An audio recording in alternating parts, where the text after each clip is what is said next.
welcome to Meet the Translator episode 1. My name is Dot Roberts. I'm super excited to get the podcast series started. Our first guest is Chris Drew, a fellow freelance translator who I met at the University of Manchester while both studying a part-time master's in translation. Today we're going to be discussing our experience of the MA, the modules we took, which ones were useful or not, what we struggled the most with, our key takeaways, and any tips we have for those of you who are thinking of doing a translation master's. Throughout the episode, we'll also get some insights from other freelance translators. We'll also be talking about things we wish the MA had taught us but didn't, and at the end we'll answer some of your questions. Hi Chris, it's great to have you on the podcast today. Hello, thanks for having me on. Good to be here. Can you tell us a bit about yourself? Like, what languages do you translate and what are your specialisms? Yeah, sure. So I mostly translate from Spanish into English these days, although I do also do some Catalan and some Arabic into English. My specialisms are, I'd probably say, in terms of topics, you divide it into two. One, on the one hand, it's sport, entertainment, television, that kind of thing. On the other hand, it's non-governmental organisations, international organisations, things like that. Those are the two things that I mostly work with. Mm-hmm. And how did you sort of get into it? How did you become a translator and why did you decide to follow that path? So I went to university and made a quite late decision to study languages, but I've always been interested in them. Studied Spanish and Arabic for 4 years at the university, and then I always knew I wanted to use my languages in my work. Didn't want to just stop using them as soon as I finished my degree, and I didn't want to be a teacher, so an obvious option was, to me at least, translation. So I looked into that. I found that you need to do a master's. The university did offer that master's program. And so that was nice. I had the continuity and I began the master's course, 2 years part-time, as you know. And off the back of that, basically, I've been getting working as a freelancer ever since then. Well, thank you, Chris. It's really interesting. So let's get into the podcast. Let's go. So first we're going to talk about the modules that we studied. So me and Chris both went to the same university and studied a lot of the same modules. We were on the same course. And the main ones that we had a translation and interpreting studies module, which ran throughout the whole thing, I think. And we also had a research methods one. And those were the two core ones that we had. The core modules are very research heavy, I would say. Yeah, definitely. The three, like you say, the three compulsory modules. One was the translation one, which was basically just the theory and background. That was one of the first ones we did. And then each year, because we both did part-time, each year we did some research methods, which is a mix of theory and sort of preparation for research you might do later in an academic career, basically. Yeah, I guess in a way it was sort of also preparing us for if we wanted to do a PhD in translation afterwards. Yeah, research methods very much about that kind of thing, and it was also you sort of use it to lead up into your dissertation at the end of the year. Mm-hmm. So that's quite good. I don't know how you found them. I thought the initial translation sort of theory module could be a bit dry at times. Mm-hmm. No, I agree with you.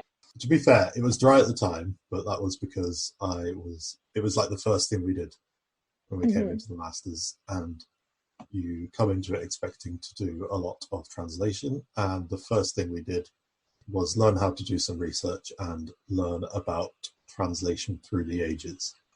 So it's important, but it's not exactly what you're expecting to do when you first start. Yeah.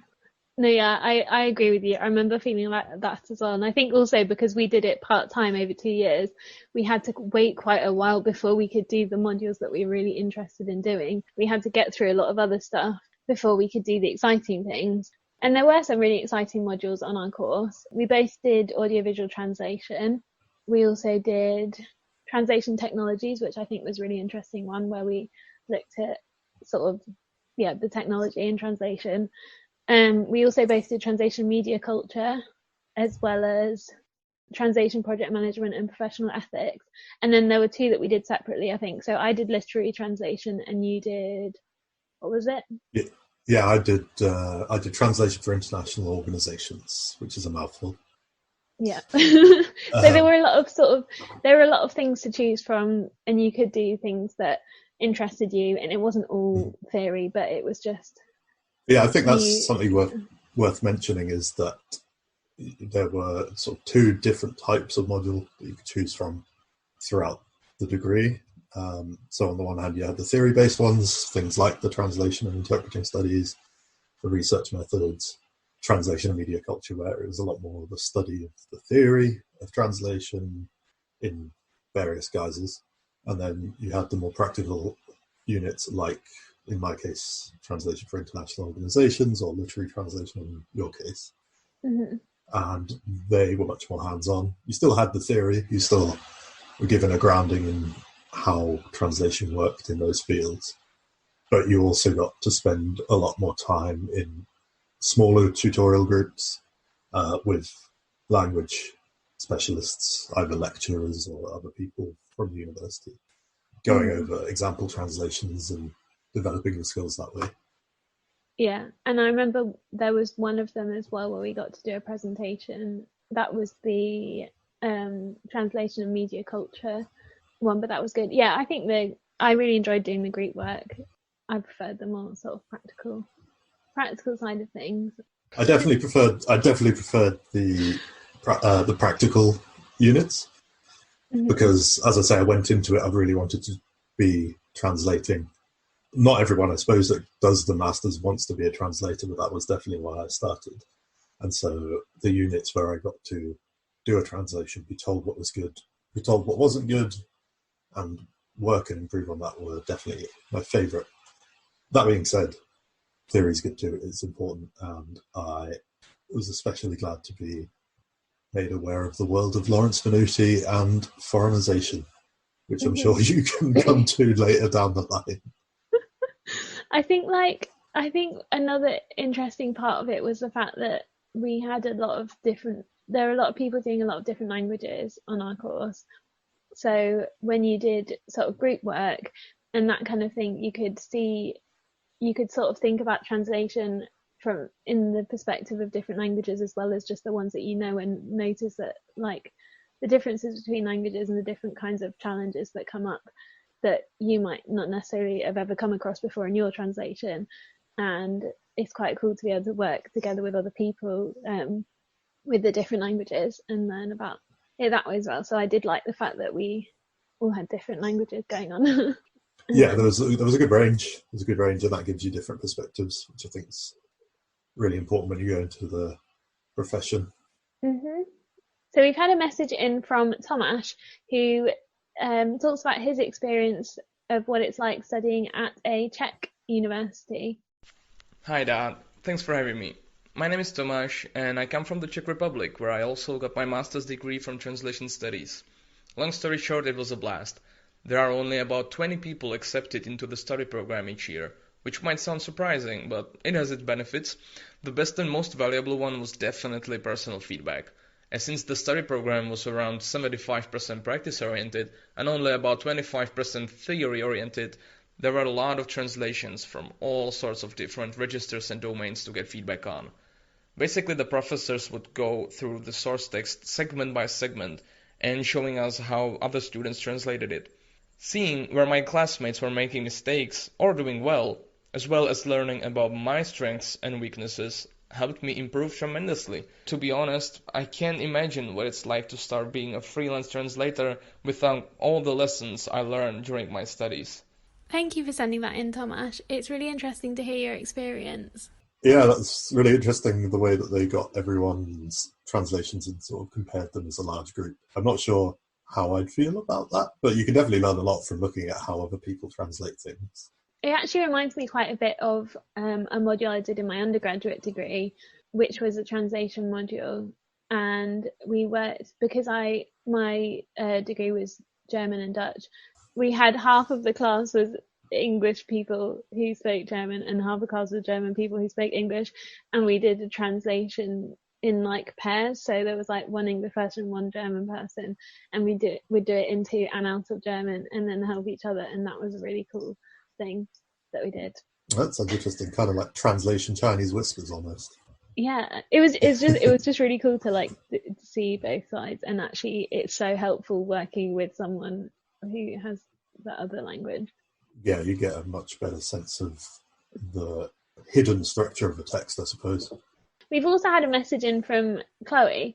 I studied MA in specifically audiovisual translation at the University of Leeds. I found it really useful, really practical course. So we did a lot of practical lessons and application of translation and audiovisual translation alongside the theory.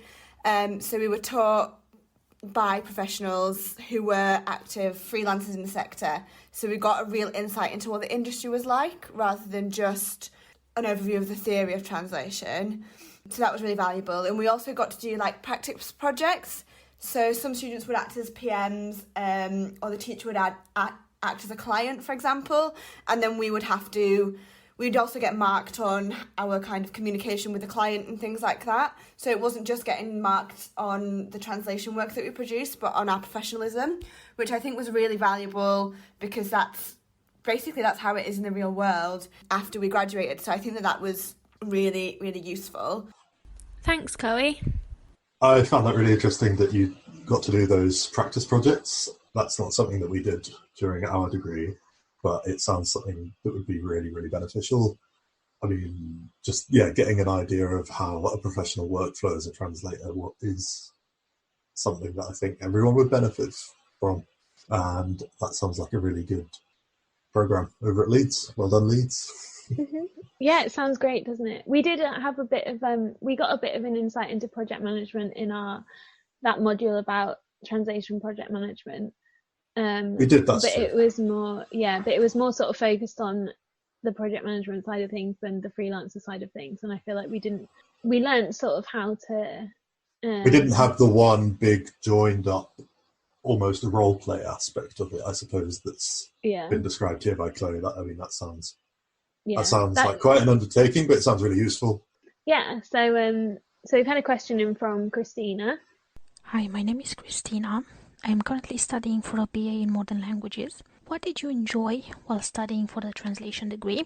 So my favourite module of the MA was probably the audiovisual translation module. Mm-hmm. There were elements of it that I really liked. I found it really interesting because it was a bit more challenging than just regular translation. You had the time restraints, and it was really interesting because the way that we learned it was we sort of learned it right from the basics. Like, I remember our lecturer started off with literally giving us sheets of paper and like tables, and we would have to count the seconds and count every the letters in the words, the characters. A lot of mental arithmetic early on. It was like we did it to start the very first lessons without even using the software, and it was actually kind of interesting to learn it from the very, very basics and then put that into using it in the software. And even though at the beginning I was a bit like, how is this going to be relevant, because when no one's ever going to do subtitling with sheets of paper, but then it gives you a really good grounding. It gives you really good understanding, I think, which is really helpful because it means you understand what the software is actually trying to do for you. Yeah, exactly. Yeah, I found the audiovisual translation really interesting too, and it's something that I've been doing a lot of in my work since then. I think it is a very different challenge as a translator because of how limited you are in terms of how many words you can say something in. When you get a page, generally you can write that in as many words as you want. When you get a subtitle, you have, I think, 74 characters at most. So it was a really interesting one, a very challenging one. But I think maybe the one I enjoyed more than that, oddly enough for me, is not one of the practical ones, but actually the translation of media culture. Oh, really? Yeah, there was something about it. So a rough overview is basically a discussion of what translation is and where it gets used and how it ties into the way we consume things. From what I remember of the module, we looked a lot of at sort of social media things, news, articles. I remember we did a presentation together. What was our presentation on? Oh, yeah. So we did a presentation about representations of a piece of news in different media, so in different languages, in different cultures, and the idea that the same objective story could be presented in very different ways. Yeah, depending on biases and things like that. And again, another piece of work I did for that was about activist translation, and I found it, a really useful, interesting experience. And I feel like I learned a lot. I reckon a lot of people might be wondering whether an MA is really for them. What do you think you got from doing an MA? Yeah, it's a good question. That I think whenever anyone decides to take on such a big project, I mean, in the UK, there's the money involved, but it's all, even if the money's not involved, it's a big time commitment. So I think that's a really good question. I would say I took away a lot, actually, for a 2-year part-time course. I learned a lot, I think, from the more obvious things were things like using a piece of software, or what different types of translation are available, who project managers are, what LSPs are, things like really basic stuff, but then also being able to delve into the world of theory, being able to explore different ways of translating the same text. So, yeah, I think I took away a lot. What about you? Do you reckon you got a fair bit out of it? What was your sort of main takeaway? Yeah, I feel like when I think back at it, when I finished because I basically went on to do the MA straight after I finished my undergraduate degree, and my undergraduate degree was just a language degree, and I feel like at the end of that degree, I'd done, I think, 1 or 2 modules in translation, where we'd literally just done practical translation, and the translations had been marked and all that kind of thing, but we hadn't learned anything about the theory, the software, any other sort of thing that you would need to go into a translation career. Basically, all you had was like the linguistic skills for it. So definitely, that's interesting that it's interesting that you did translation as part of your undergraduate. I think I'd have really enjoyed that. The only real translation I did was into Spanish, which is obviously very unusual, and in fact it's not something I do professionally. Definitely, I would, because I remember I finished my undergraduate degree and I was like, right, I think I want to become a translator. And my first thought was like, oh, I'll look for translation jobs. But basically every single translation job seemed to require you to have an MA. So I was like, okay, I'll just go and do an MA. And in my head, it was sort of, to start with, I was like, I'll do it because I need that qualification to be able to get a job in it. I wasn't thinking, oh, I need to learn more things. And I don't think at that point I realised how valuable it was going to be, because there were so many things that I hadn't even thought about. I think the technology side of it was really useful. We got taught how to use translation software such as STL Trados Studio and MemoQ, and a few other softwares as well as the subtitling software. And obviously, like, nowadays translation is very technology based, and that was obviously, I thought that was very, very valuable knowledge to have gained. I wouldn't be able to do my job now without that. Yeah, definitely. I mean, if I think back to the way I was translating before, I mean, not professionally, obviously, but for studies or whatever, the way I was translating before I did the MA, I mean, half the time it would be with a bit of paper and a pen, maybe a dictionary. Or you'd even, I mean, you couldn't do that now, could you? You couldn't do that for pay and make it work. Exactly. So that's definitely one of the main things to take away. I remember I would open a Word document and just have a 2-column table, and I would just put the source text on one side and the target text on the other and try and like do it next to it. But that was like that's fancier than I ever got before I started the MA. That was as technical as it got. I don't think I even knew that there was like translation software. Like, I think I was vaguely aware, but I just never really looked into it. But did you always, well, you said you wanted to be a translator, did you ever consider interpreting, or was it always going to be translation for you? I mean, actually, I was really interested. Basically, so I did my undergraduate in Nottingham, and I remember this one time we had a talk where there were 2 sort of talks that were like the same kind of within the same topic. And we had one where the translator came in and spoke to us, and one where an interpreter came in and spoke to us. And the translator was some man who worked in a translation agency, and I mean, he was a lovely man, but it sounded a bit dull to me. I think it was the way he was talking about the agency. And then this woman came in and she talked about interpreting, and she talked about how she travelled all over the world and spoke in so many different places. And I thought, wow, that sounds really, really exciting. So I decided... It sounds like the more exciting job out of the two. Yeah. I wanted to be an interpreter. So that's why I decided to go to Manchester, because I was like, I want to do a degree where it's got translation and interpreting and not just translation, because otherwise I probably would have stayed on and done my MA at Nottingham, because they do a translation MA but it's just translation. But I was like, no, I want to do translation and interpreting, and then ended up not even taking any interpreting modules anyway, sticking with the translation. But I was definitely interested in it to start with. I was very interested in doing the interpreting side of things. Partly just for language practicality reasons, that the languages I spoke weren't the right combinations to do the conference. Anyway, boring reasons, I didn't do it. But actually, I much prefer being able to sit wherever I want and do my work. So it worked out quite well, actually. I think it was the right decision. When I think about interpreters' work, I think, wow, like, it must be crazy. It's crazy how quickly they have to sort of have like one thing input and another thing output, and I think it's amazing. Basically, 100%. They're on another level. A lot of respect to the interpreters. Even especially, sorry, people keep calling you translators. I know. I'm sorry. Especially at the minute, like, with obviously there's currently a pandemic. You probably all know that. And they might be aware. You might be aware.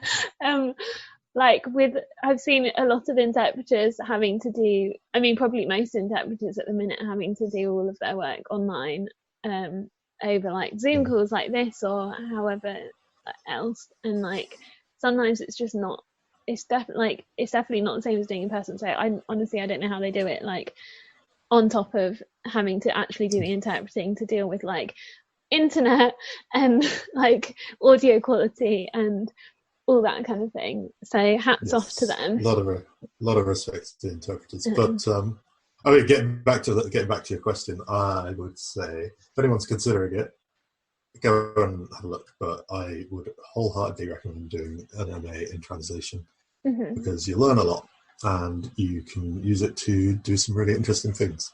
Yeah, and also it's a great way to make connections and colleagues and know other people that are doing the same thing as you, because when I first became a freelance translator, before I really fully went on LinkedIn and did all that kind of thing, you were basically the only other freelance translator that I knew, and it was so valuable having you there to like talk to, and we sort of set up our businesses at the same time and kind of helped each other with that. So I think another part of it is having other students. Nicole has shared with us her main takeaway from her MA.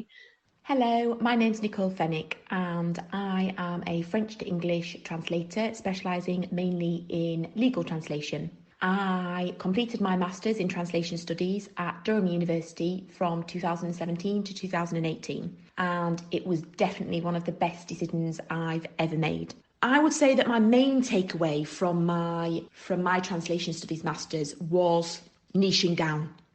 I think that was something that at Durham they were very, very good at accommodating and encouraging. We had specialist classes on different themes, different practice areas of translation, which I think was absolutely fantastic, because it allowed us to really get a taste of what we enjoyed, what we were interested in, and perhaps what we wanted to focus on in our future translation careers.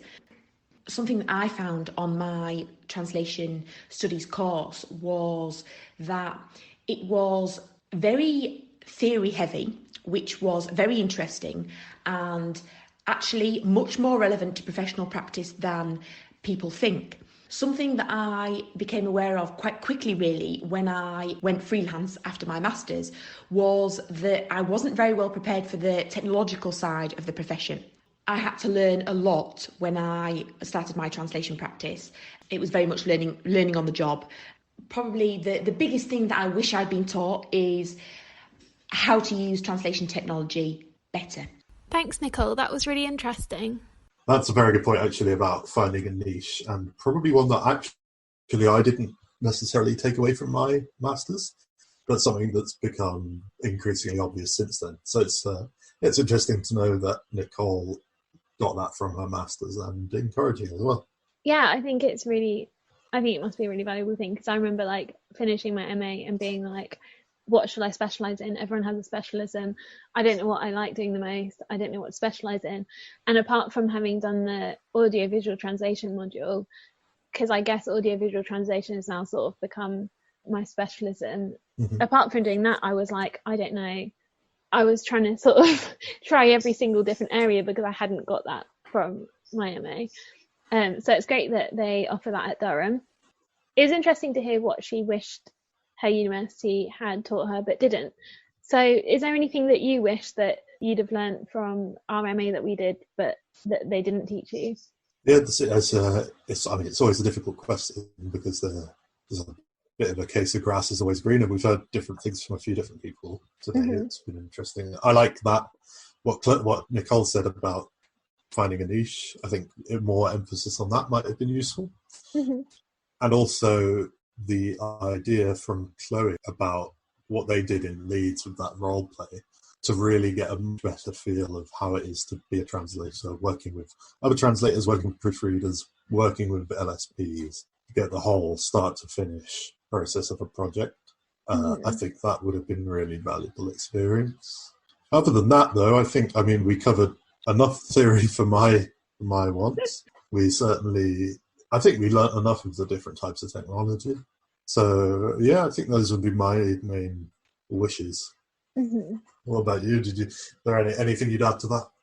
I think personally, we could have been taught more about freelancing. Like, there could have been a bit more of a focus on becoming a freelance translator, because we sort of finished uni and then we were like, how do I do? There were so many things, like just about starting up your own translation business, how to market yourself, how to get clients, even basic things like how to pay your own taxes as a freelancer. Like, maybe uni isn't necessarily the place to learn those, but a lot of, like, I sort of had to figure it out, because that's a really good point. I mean, I think it should be the sort of place, because this is one of the things that gets levelled at the education system in the UK a lot, is that it doesn't teach you those skills about taxes and paying bills and all of these things. And I think in this instance, it would have been a bit more helpful just to know a little bit more about contracts, a little bit more about invoicing, taxing. Those things definitely, could have been a little bit more depth on those, I think. Yeah. I got the feeling from our master's degree that they weren't necessarily expecting us to finish the degree and become freelance translators. I felt like there was an expectation that we were either going to become a project manager or an in-house translator. And I think they sort of brushed over the freelancing bit a little bit. That's interesting. I found maybe that was just my perspective, but I didn't feel like. No, I didn't know. I hadn't thought about it from that angle, but it's a good point. It's a good point. There's definitely been a lot that we've had to teach ourselves in the last couple of years. Yeah, definitely. I feel like I've probably learned almost the same amount since I finished the degree that I learned during the degree. Just completely different stuff, and obviously like a lot more practical stuff as well, because I'm now actually doing the having a job. doing the having a job. Now I'm actually doing having a business. But like, I also think it's crazy how far we've come since finishing our masters and how much we've had like learned on our own. I mean, I've enjoyed doing that, so maybe it shouldn't have been part of the MA, because otherwise I wouldn't have got to learn it all on my own. Yeah, 100%. I mean, you can't expect any course to teach you everything. No, exactly. And when it comes to postgraduate, there's obviously a lot of independent study that you've all got to do. But I think there's some good things that could maybe be added into a master's. Well, we've seen that they were included in some. So yeah. So we've actually got a few more translators have had a little bit of a say about what they wished that their MA had taught them but didn't. So first of all, we've got Stephanie Hancox telling us about her experience. I really loved the flexibility of my MA. On my translation course at Sheffield, you had a lot of options when it came to modules, which meant you could really tailor your learning to suit your particular interests. At times I wish the content of the course had been a little more industry specific and less theoretical, but overall it was a really positive experience. Thanks, Stephanie. Our next message is from Katie Wright.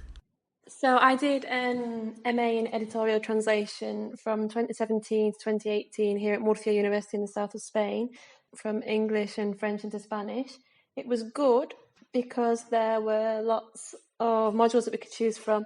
But one of the things I wish I'd learned, I've been taught about, was actually the legal side of things. And for example, doing taxes, invoices, actually finding a job as a translator, because we had all these practical modules and theory, but we never actually got any help of how to do anything. Thank you, Katie. Next, we're going to be hearing from Lawrence, who studied at the University of Surrey. My experience of studying a Masters in Translation and Interpreting was in general a very positive one, and one that I look back on with fond memories.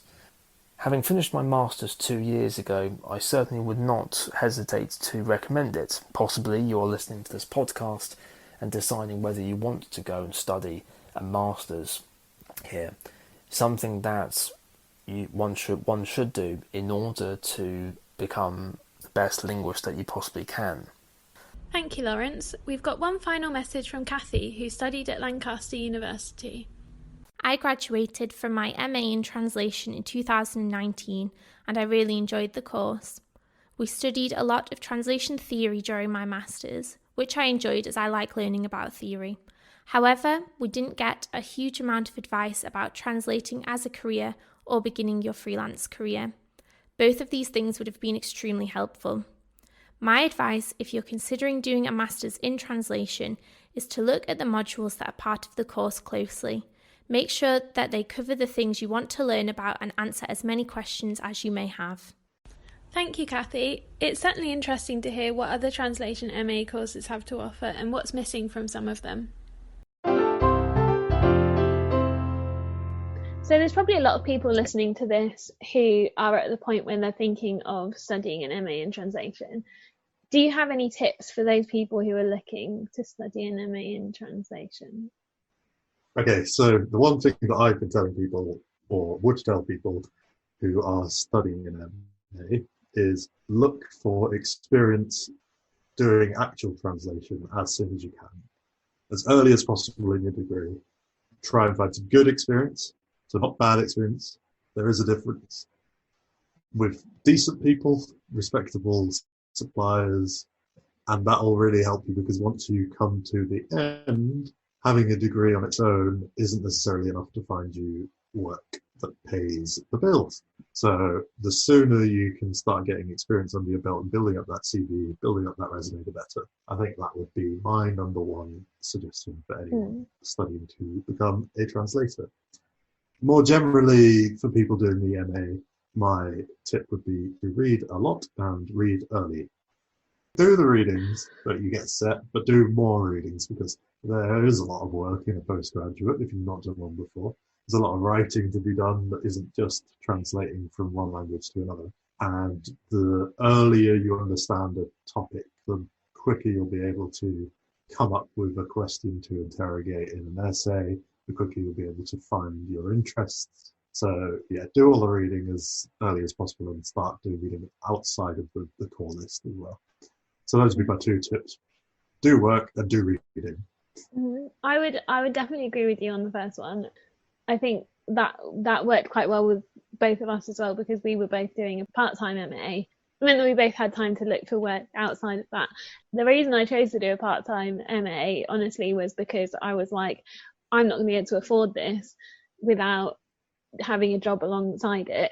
So when I first moved to Manchester to do it, I started off by just working.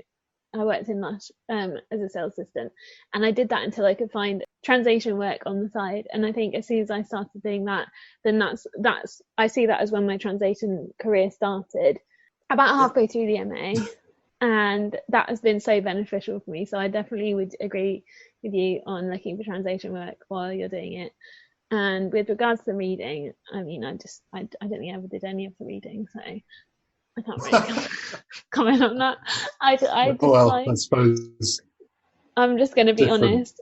Different strokes for different folks. No, and you still came out with a good result, so maybe you came out with a good result even if you didn't do any of the reading, so maybe I also didn't just find the balance that works for you. Another tip I would also just like to add is that do look at all aspects of the course that you want to do.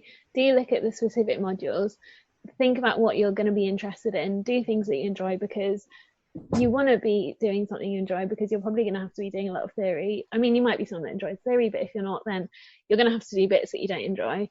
But also think about, do look at the costs of the MA, because unlike undergraduate degrees, master's courses all cost different amounts of money, and you're going to have to think about whether, if you're getting like a government loan, whether it's going to give you enough to live off the side of it, or if you're funding it in a different way or whatever. Like that's an important part of it to consider. Yeah, we've got some questions actually. So we've had a question in from Bethan who asks, what were the differences between your undergraduate work and the MA? So do you want to answer that? Yes. Answer it. Do you want to answer that? Yeah. Okay. Well, the difference, I suppose, I mean, they were completely different degrees. I know my undergraduate degree was in languages. My MA was in translation, but one was about, so the undergraduate, you're learning how to speak, how to write, how to read. The translation MA, you're very much learning the process of translation. You're not doing the MA to improve your language skills. Mm-hmm. So it's very different, even from the sort of concept. At least in the case of the MA we did. Maybe it was a different. I suppose what do you think? It's difficult to say. What about in terms of sort of workload for anyone that's just not done an MA in general compared to an undergraduate? Yeah. Workload wise, I did it part-time. You did it part-time too. So it wasn't that bad. I think we had 4 pieces of work to do every 3 months or 4 months roughly, mm-hmm. which is pretty reasonable alongside, your paid work, whatever that is. I think it's definitely busy. And I think if you were going to do one full-time, it would be really, really busy. When you add in the lectures, the reading, the writing, mm-hmm. it would be full-time. But it's just going to vary. I mean, it depends what you did for your undergraduate degree and where you did it. That's very true. So we've also had another question from Christina, who asks, what do you think about social media and the translation blogs? Have they helped you during your degree? Thank you. In terms of actually getting my degree, doing my assignments, probably not, to be honest. But since then, I'm getting a better understanding of the industry during the MA once I was deciding what I was going to do when I graduated. Definitely, there's been a lot of helpful things that I've read, different experiences from different people. So it's something useful to keep an eye on, I'd say, but not necessarily going to make the difference between a grade or another on your actual academic work. That makes sense? Would you say that? Yeah, I think that does make sense. And I think I agree with you with that. I mean, I've definitely found social media has been amazing.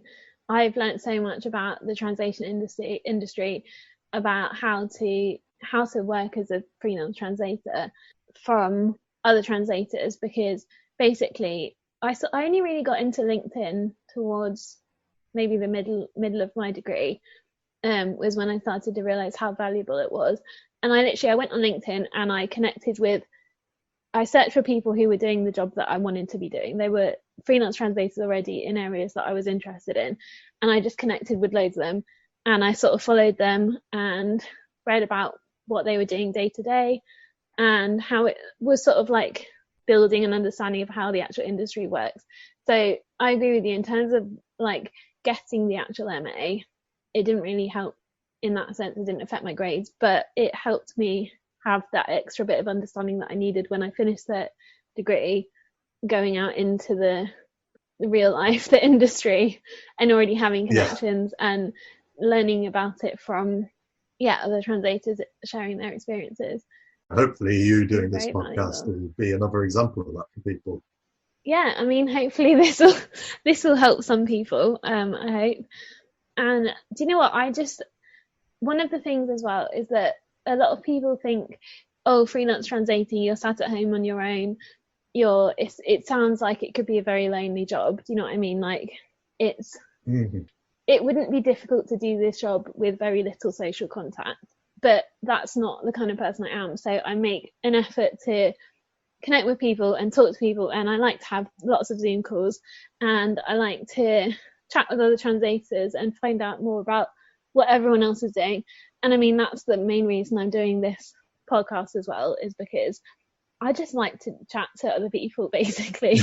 And I really think that my job wouldn't be the same if I didn't have the social aspect of it. So I was like, no, I want to have a social aspect to this job. Like, I'm not just going to sit here on my own.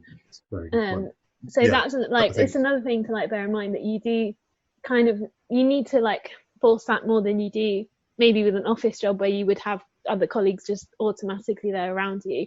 You have to make your own colleagues and decide who you want to have around you and who you want to chat to and who you want to meet up for coffee. And you can even like work with other people in a coffee shop and be doing your separate work, but have your colleagues like you would in an office. But you get to choose who they are. Okay, so we've had another question from B, who asks, how much does the MA prepare you for the real business world? Quite a lot would be the simple answer.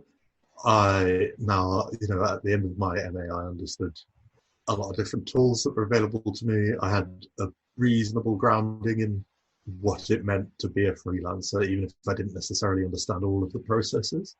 And I think most importantly, I felt confident to go and do the work, find the work and do the work, and know that I would do a good job.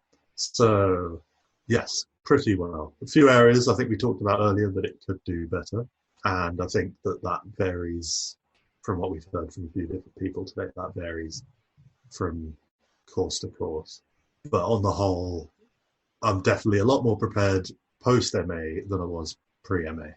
Yeah, I would agree with you. I think the MA plays a massive part in what you need to prepare you for the real business world. It doesn't give you every single thing, but I think it is important, and I would agree with you that it does prepare you quite a lot. So I think that's all we've got time for today. Thank you so much, Chris, for coming on to the podcast. It's been absolutely wonderful having you here, and it's been really interesting to hear your experience. Yeah, you're very welcome. I hope it's been interesting and useful for some people listening. And thank you to everybody who sent in comments and questions and shared their experience with us, because it's really interesting to get a more overall insight with the variety of different experiences that people have had. One last thing from you, Chris, where can people find out more about you and get in touch with you if they want to ask you questions or require your services?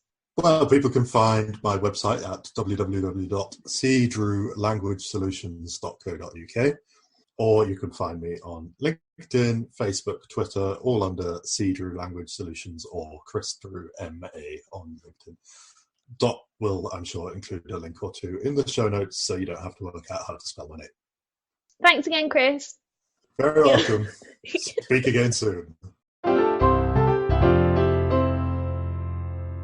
Thanks for listening to Meet the Translator episode 1. I hope you enjoyed it. In the next episode, I'll be talking to Julia Landry about in-house translation. We'll hear about her journey to becoming a translator and discuss the positives and negatives of in-house translation, what it's like working as an in-house translator in 2020, and how to get a job as an in-house translator. I'd love to hear from you, so if you have any questions about in-house translation or feedback on the podcast, please send an email to meetthetranslator@gmail.com.